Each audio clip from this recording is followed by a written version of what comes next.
Bonjour à tous, comme d'habitude une petite vidéo explicative. Donc là on va commencer par une vidéo qui va expliquer les grandes lignes du cycle qu'on va démarrer le 21 novembre. Bienvenue à tous les nouveaux et à tous ceux qui étaient là au cycle d'avant.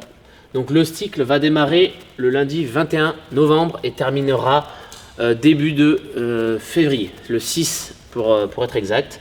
C'est un cycle de 12 semaines qui va se compartimenter en 3 cycles de 4 semaines. D'accord ? On va commencer avec l'aspect conditionnement. On va prendre 12 semaines pour faire la progrès de Upside Strength, Sean, l'endurance au bike erg, novembre, décembre et fin janvier. L'objectif, c'est de pouvoir transférer au maximum le travail d'endurance au bike erg obligatoire parce que c'est le plus simple en termes des ergos pour le transfert. Qu'est-ce que ça va nous apporter? Tout simplement une amélioration de l'endurance classique avec un travail de zone 1, zone 2, zone 3 jusqu'à zone 4, le seuil. Une amélioration de la résistance à la fatigue, mieux récupérer tout simplement et surtout accepter plus tard un peu plus de volume. Et l'idée, je vous projette déjà sur le cycle d'après, février, mars, avril, on sera sur la progrès puissance au bike erg. On sera dans un moment de l'année où on va arriver avec les Open, les quarts de finale, les débuts des Throwdown et ça sera à ce moment-là qu'on voudra travailler le côté puissance. Okay, donc endurance bike erg pendant 12 semaines au vélo. Ensuite, pour le côté force et renforcement, on va continuer notre travail d'augmentation de la force et de l'hypertrophie. On va être sur des temps sous tension. 4 semaines, les premières elles vont être dédiées à l'hypertrophie orientée force avec des temps sous tension entre 30 et 40 secondes. Je vais imposer des tempos et surtout, on va fonctionner pas en pourcentage pour ce cycle, on va fonctionner en rep de réserve, RIR. Okay, je vous expliquerai tout ça dans les coaching tips. Les 4 semaines suivantes, on va être beaucoup plus sur l'activation du système nerveux central avec un travail de force un peu plus maximal et des temps sous tension beaucoup plus courts, entre 5 jusqu'à 20 secondes maximum, mais ça va être orienté beaucoup plus court.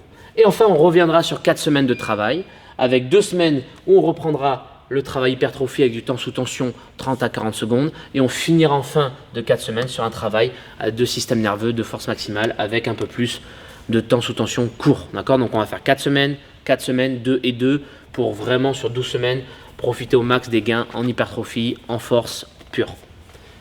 L'haltérophilie.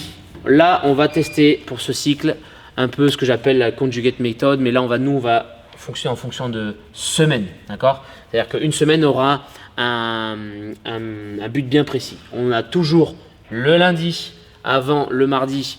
Le lundi, un travail semi-personnalisé sur l'arraché en fonction de vos profils et de vos faiblesses, profil A, B ou C à choisir.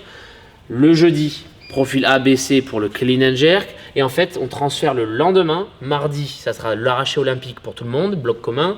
Et le vendredi, bloc commun sur le clean and jerk ou le clean et le jerk. On verra tout ça plus tard. Donc les semaines, elles seront à thème. Il y aura les semaines dynamique effort, speed strength, où là, les pourcentages vont être plutôt légers, avec un volume important, 50 à 65%, et l'objectif, ça sera un travail d'accélération maximale sur chacun de nos lifts.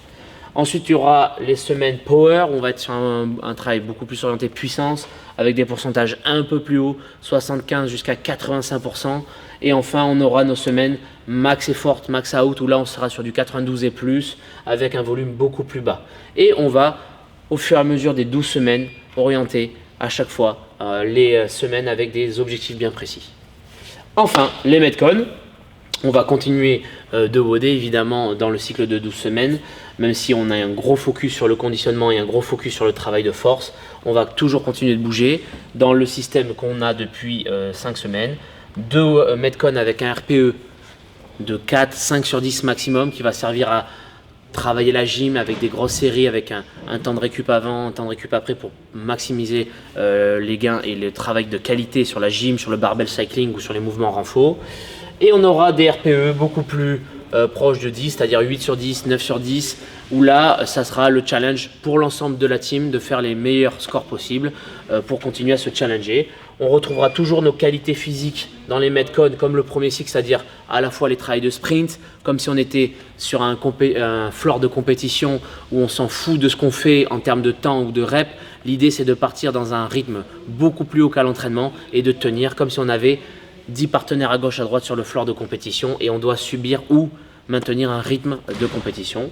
On aura le protocole Milux Programming avec la méthode Tabata qu'on retrouvera de temps en temps, les uppers push-pull orientés gym haut du corps, et évidemment les open style et les leaderboard workout, des WOD référencés qui permettent de constater l'évolution ou non de votre fitness. Pour ceux qui ont déjà 3, 4, 5 ans de CrossFit, avoir des benchmarks référencés, c'est toujours intéressant de pouvoir voir si vous évoluez ou pas votre fitness. Plus on va aller vers les 12 semaines, plus c'est possible que ça change, c'est-à-dire que potentiellement 3 WOD RPE 4 sur 10 et 1 WOD leaderboard workout dans la semaine quand les intensités seront énormes sur le squat ou sur l'haltéro.